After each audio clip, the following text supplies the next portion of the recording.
next stage would be these components need to be put together. So our guys in the shop will using various hand tools or machines like this cut, push, pull machine, will put those components together.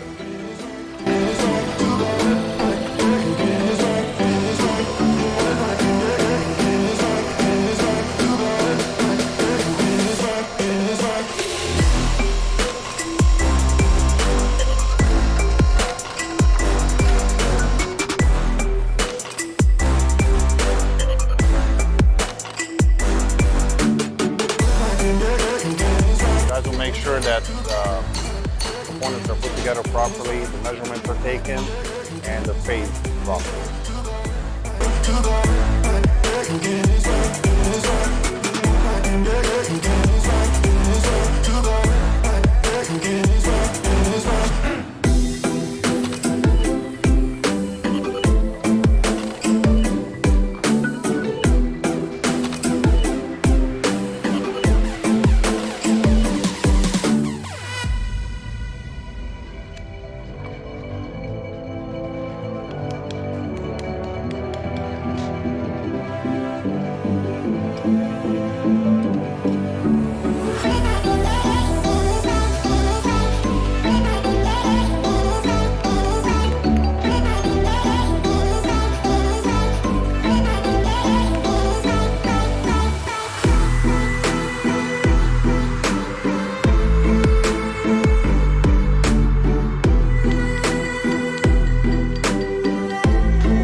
After the components are put together, of course we got to use our welder to weld everything together.